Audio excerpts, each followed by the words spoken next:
Hello everybody, I hope you are all doing very well. So, following on from those last couple of videos where we were looking at some of the basics of using a saw, cutting off a piece of wood, using big gross movements, then on to using a hammer and nails, big gross movements, just getting your body, soaking up some of that information, getting that feedback into the system, because there's only so much you can learn from a book. You've got to get the feeling coming into the system. So choosing a chisel is probably the next thing that I think is relevant, and certainly reflecting back to my time as an apprentice was important. Bought in a couple of chisels from work, and hopefully with this little discussion we'll work out what's something good that you need to look for as possibly a home woodworker, what's going to be useful for you. Probably something that won't be useful for you is a chisel that looks like this. Now this chisel for me is incredibly useful. It's really robustly made. It's got a hard plastic handle with a soft grip, a metal cap, which allows me to drive on that with a hammer. It's thick and it's strong. The steel is probably a little bit softer in there, so it's less likely to crack. And these are brilliant. I can put these through all kinds of abusive work when I'm doing rip out, restoration work, and I don't have to be fussy about them. I still keep them sharp enough for the task at hand, but you can imagine the comfort level of that steel in your hand isn't particularly nice. This is very much a tool that wants to be struck.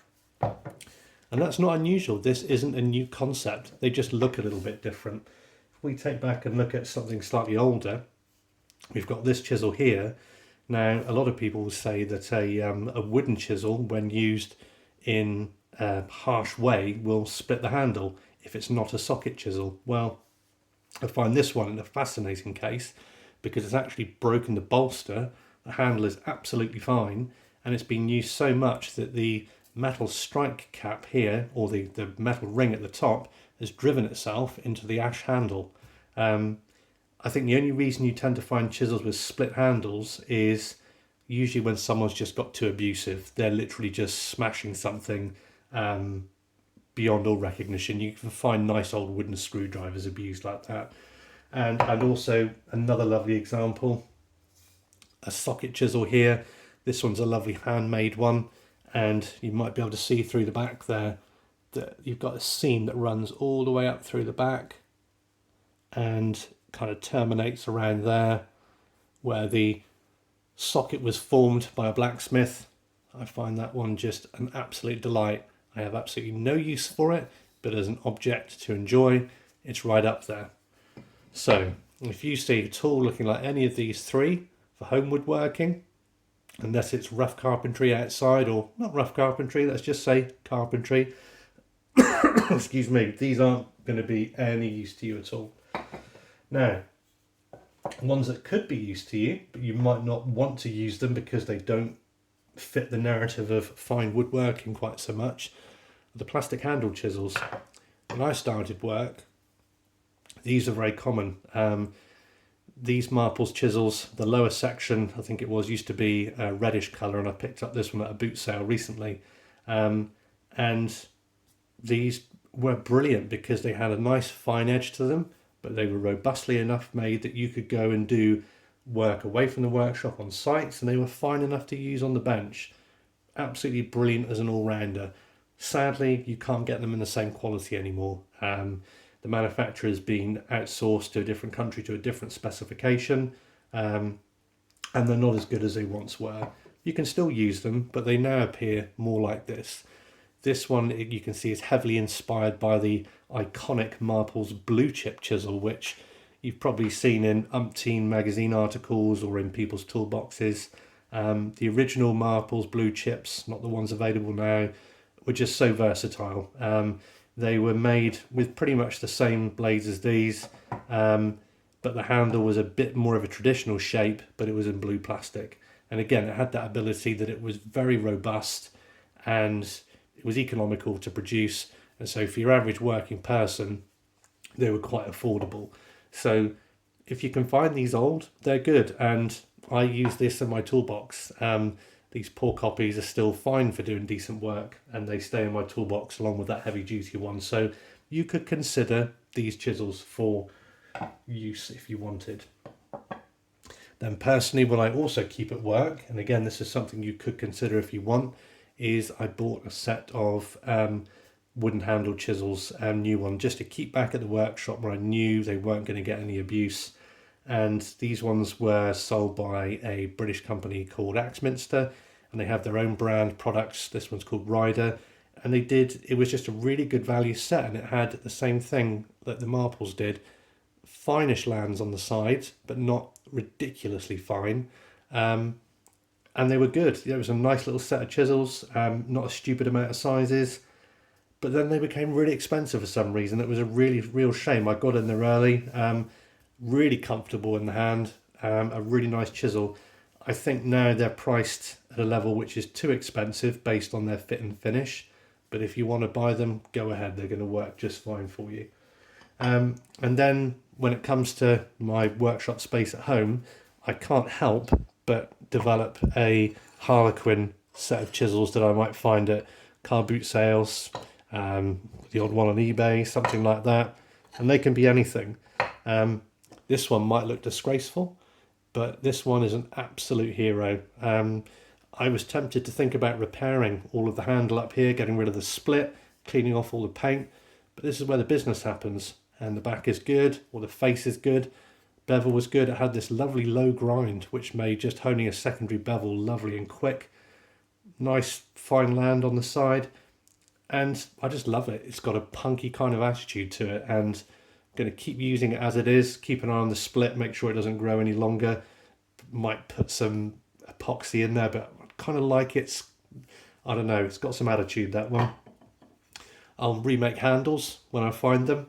And if I can find something lovely like this one, you can see the handle is what really sold me on this one. It's just got lovely patina on there, just where the person has held it, and it's just finished so beautifully at the top.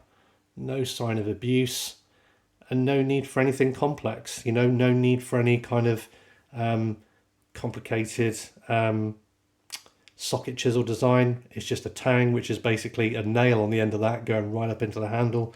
Really nice. And then some slightly newer ones, just boxwood handles with bevel edges. They work great. So that's an option if you want to look at those. And again, they're all bench chisels. They are for finer work. You can still chop a mortise with them as long as you're careful. And building a harlequin set like that is a really good value way to do it. You don't need to pay over the odds for those. Each of those should cost you £2 or £3 if you can find them at yard sales. If you're in a situation where there aren't a particularly great amount of vintage tools around you, or you just don't fancy that, there are budget options out there. And I can't pretend to cover every single option, because that's going to be changing every week, month or year.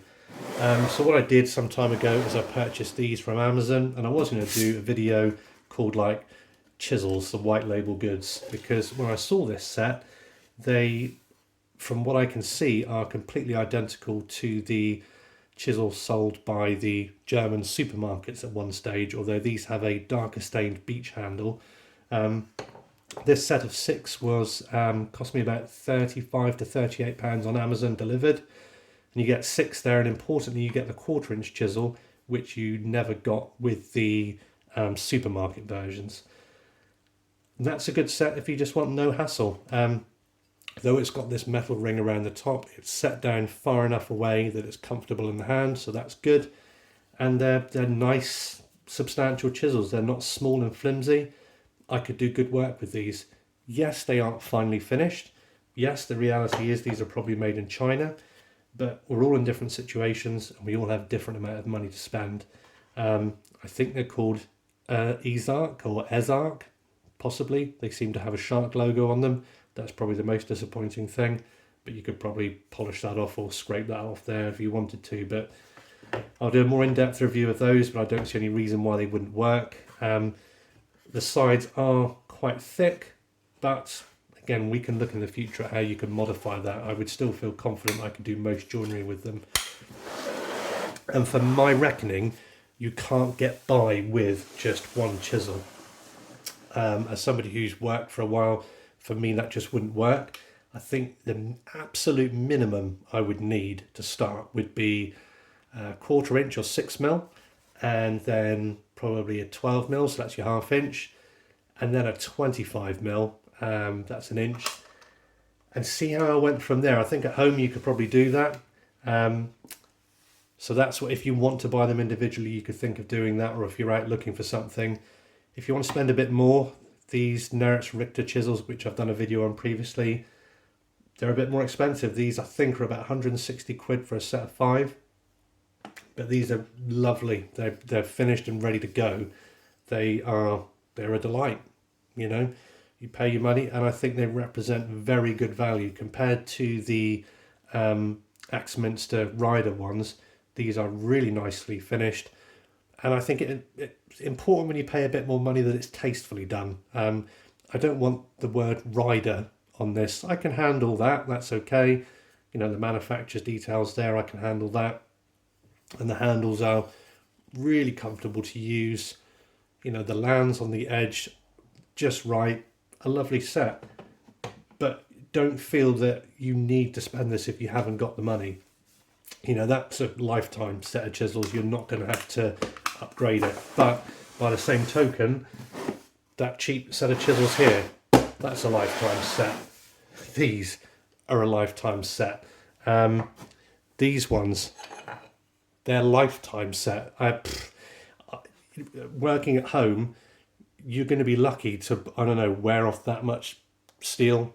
You know, if you're just a weekend guy, if you're able to buy a set of chisels and wear it all the way down to there, take my hat off to you. All right. So that's what I'd be looking at. Something like that. You know, plastic handles, fine. That won't affect your work. The work won't care. That Ezark or Erzark set from Amazon, 40 odd quid delivered, and they look okay. The Neritz ones, you know, they're a delight to look at. And the Harlequin ones I really enjoy using. They're also brilliant. But you're looking for beveled edge, nothing with silly fine sides to them, because there's just no need. It's just unnecessary marketing hype. And you don't have to worry about things being micro lapped and super flat tolerances, because when chisels like this were being manufactured, nobody cared about that. It was a non-thing. It's a recent thing, you know. This is a beautiful item, and the individual who was using it raised the burr, held it down, removed the burr, and got on back to work. That's how it worked. That's how it works for me. So hopefully that gives you a bit of an idea. Whatever chisel brand you choose, Lee Nielsen, Ezark, Neritz, whatever, just keep with them, learn how to use them, and have some fun. And if, like me, you end up with quite a few, that's fine. So next time out, we'll look at getting some chisel basics in and developing that bit of skill in your body of getting that bit of feedback in how a chisel works the wood. So thanks for taking the time to watch, and we'll catch up soon.